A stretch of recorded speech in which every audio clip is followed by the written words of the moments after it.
இனிமையான நண்பர்களே, அன்புள்ளம் கொண்ட சொந்தங்களே, அனைவருக்கும் வணக்கம். பாட்டாளி மக்கள் கட்சியின் வேட்பாளராக தருமபுரி தொகுதியிலே போட்டியிட்ட சௌமியா அன்புமணி அவர்களுடைய தோல்வியை எதிர்பார்த்து காத்து கிடந்த தமிழக முதலமைச்சர் மு.க. ஸ்டாலின், அதை பற்றித்தான் இந்த காணொலியில் சற்று விரிவாக காண இருக்கிறோம். தருமபுரி நாடாளுமன்ற தொகுதியை பொறுத்தவரை அது என்றைக்கும் பாட்டாளி மக்கள் கட்சியின் கோட்டை. தோற்றாலும் கூட இப்பொழுதும் அது பாட்டாளி மக்கள் கட்சியின் கோட்டை என்பதை அனைவரும் ஒப்புக்கொள்வார்கள். சொற்ப வாக்கு வித்தியாசத்திலேயே சௌமியா அன்புமணி அவர்கள் தோல்வியடைந்திருக்கிறார், வெற்றி வாய்ப்பை இழந்திருக்கிறார். ஆனால் தருமபுரி நாடாளுமன்ற தொகுதி வாக்குகள் எண்ணப்படுகின்ற பொழுது அந்த நிலவரத்தை மணிக்கு ஒரு முறை தருமபுரியிலே தங்கியிருந்த அமைச்சர் எம்.ஆர்.கே. பன்னீர்செல்வம், ஒரு விடுதியில் தங்கியிருந்த எம்.ஆர்.கே. பன்னீர்செல்வம் அவருக்கு அடிக்கடி தொலைபேசியில் அழைத்து தருமபுரி சம்பந்தமான வாக்கு எண்ணிக்கை நிலவரங்களை கேட்டிருக்கிறார் தமிழகத்துடைய முதலமைச்சர். அந்த அளவிற்கு பாட்டாளி மக்கள் கட்சி ஒரு இடங்களில் கூட வெற்றி பெற்றுவிடக் கூடாது என்பதில் மிகவும் வன்மத்தோடு திமுகவும் அதன் முதலமைச்சர் மு.க. ஸ்டாலினும் அவருடைய மந்திரி பிரதானிகளும் செயல்பட்டிருக்கிறார்கள்.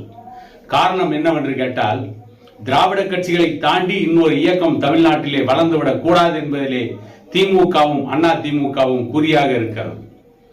அது இந்த தேர்தலில் நன்றாகவே தெரிந்திருக்கிறது. வாக்கு எண்ணிக்கை நிலவரத்தில் முதலில் முன்னிலை வகித்த சௌமியா அன்புமணி அவர்கள் அந்த வாக்கின் முன்னிலை நிலவரங்களை உடனடியாக போன் பண்ணி கேட்ட முதலமைச்சர் மு.க. ஸ்டாலின், வெற்றி பெற்று விடுவோமா, சௌமியா அன்புமணி தோல்வி அடைந்து விடுவாரா என்றெல்லாம் மிகவும் வன்மத்தோடு எம்.ஆர்.கே. பன்னீர்செல்வத்தை கேட்டிருக்கிறார். அதற்கு அமைச்சர் எம்.ஆர்.கே. பன்னீர்செல்வம் இன்னும் அரூர் தொகுதி ஓட்டுகளை எண்ணவில்லை, பாப்பிரெட்டிப்பட்டி ஓட்டுகளை எண்ணவில்லை, பாலக்கோடு ஓட்டுகளை எண்ணவில்லை, அது எண்ணுகின்ற பொழுது திமுக முன்னிலை பெறும் என்று முதலமைச்சர் மு.க. ஸ்டாலினுக்கு சொல்லி இருக்கிறார். அவர் இப்படி சொல்லி இருக்கிறார் என்றால் அங்கே என்ன நடந்திருக்கிறது? பாலக்கோட்டில் பாட்டாளி மக்கள் கட்சிக்கு அடுத்து அண்ணா திமுக தான் அதிக ஓட்டுகளை வாங்கும். இன்றைக்கு பாலக்கோடு தொகுதியின் சட்டமன்ற உறுப்பினர் அண்ணா திமுக தான், அரூர் தொகுதியின் சட்டமன்ற உறுப்பினர் அண்ணா திமுக தான், பாப்பிரெட்டிப்பட்டியின் சட்டமன்ற உறுப்பினர் அண்ணா திமுக தான். இன்றைக்கு அந்த தருமபுரி நாடாளுமன்ற தொகுதிக்குட்பட்ட மேட்டூர், தருமபுரி, பெண்ணாகரம் இந்த 3 தொகுதிகளிலும் பாட்டாளி மக்கள் கட்சி எம்எல்ஏக்கள் தான் இருக்கிறார்கள். ஆனால் மேட்டூர் தொகுதியில் மட்டும் சற்றே குறைந்த வாக்கு நிலவரம். அடுத்து பாலக்கோடு மற்றும் அரூர் பகுதிகளுக்கு போகின்ற பொழுது பாட்டாளி மக்கள் கட்சியின் வேட்பாளர் சௌமியா அன்புமணி பின்தங்குகிறார். திமுக முன்னிலை பெற்று 20,000 வாக்குகள் வித்தியாசத்திலே திமுக வெற்றி பெறுகிறது. இந்த செய்தியை கேட்ட பிறகுதான் முதலமைச்சர் மூச்சு விட்டிருக்கிறார் முதலமைச்சர் மு.க. ஸ்டாலின் அவர்கள்.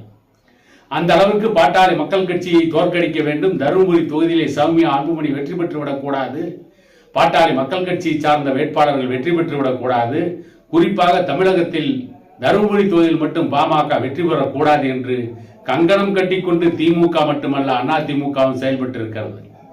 இதில் திமுகவிற்கு வசதியாக போன இன்னொரு முக்கியமான விஷயம் என்னவென்று கேட்டால், அரூர் தொகுதியில் பெரும்பாலான வாக்குகளை பாட்டாளி மக்கள் கட்சிக்கு களப்பணி செய்து வாங்குகின்ற முரளி சங்கர் விழுப்புரம் தொகுதியின் நாடாளுமன்ற வேட்பாளராக அறிவிக்கப்பட்டதால் அரூர் தொகுதியில் அவரை போல களப்பணி செய்கின்ற தலித் சமூகத்தை சார்ந்த ஒரு பாமக நிர்வாகி இல்லாமல் போனது பாட்டாளி மக்கள் கட்சிக்கு ஒரு பலவீனம். அதை பயன்படுத்தி கொண்டு பாட்டாளி மக்கள் கட்சிக்கு தலித் சமூகத்தை சார்ந்தவர்கள் ஓட்டு போட மாட்டார்கள் என்ற ஒரு எண்ணத்தை உருவாக்க வேண்டும் என்பதற்காகவே அந்த பாப்பிரெட்டிப்பட்டி தொகுதியை மட்டும் திமுக குறிவைத்திருக்கிறது. குறிவைத்து அங்கே அண்ணா திமுகவின் ஓட்டுகளையும் திமுக கபலீகரம் செய்திருக்கிறது. பாலக்கோடு தொகுதியிலும் அண்ணா திமுக ஓட்டுகளை திமுக கபலீகரம் செய்திருக்கிறது. அதற்கு அண்ணா திமுகவும் துணை போயிருக்கிறது. எம்.ஆர்.கே. பன்னீர்செல்வம் செய்த பிரச்சாரமே, அண்ணா திமுகவில் இருக்கின்ற வன்னியர்களும் திமுகவிற்கு ஓட்டு போடுங்கள், பாட்டாளி மக்கள் கட்சி அவருடைய ஓட்டை வாங்கி விடுவார்கள், பாட்டாளி மக்கள் கட்சி ஓட்டை வாங்கி விடுகின்ற பொழுது உங்களோடு கூட்டணி வைக்க பாமக மறுத்து விட்டது, ஆகவே பாமகவை பழிவாங்க வேண்டும் என்றால் அதிமுகவை சார்ந்தவர்கள் திமுகவிற்கு ஓட்டு போட வேண்டும் என்பது மட்டுமல்ல, பல விதங்களில் அதிமுக நிர்வாகிகளும் எம்.ஆர்.கே. பன்னீர்செல்வம் அவர்களால் கவனிக்கப்பட்டிருக்கிறார்கள். அப்படி கிடைத்த சரியான கவனிப்பின் அடிப்படையில் தான் அண்ணா திமுகவும் திமுகவிற்கு தருமபுரி தொகுதியிலே ஓட்டு போட்டிருக்கிறார்கள். குறிப்பாக பாப்பிரெட்டிப்பட்டி, பாலக்கோடு மற்றும் அரூர் தொகுதிகளில் அதிமுக ஓட்டுக்கள் திமுகவுக்கு கைமாறியது.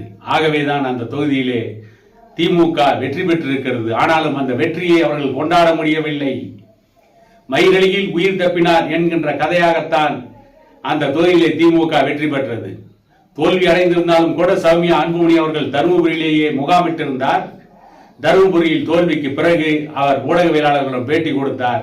தொடர்ந்து இந்த தொகுதி மக்களுக்காக நாங்கள் போராடுவோம், இந்த தருமபுரி தொகுதி மக்களுக்காக எங்களுடைய அரசியல் செயல்பாடு முன்பை விட இன்னும் வேகமாக இருக்கும் என்று அந்த தோல்வியிலும் துவளாமல் பேட்டி கொடுத்தார்.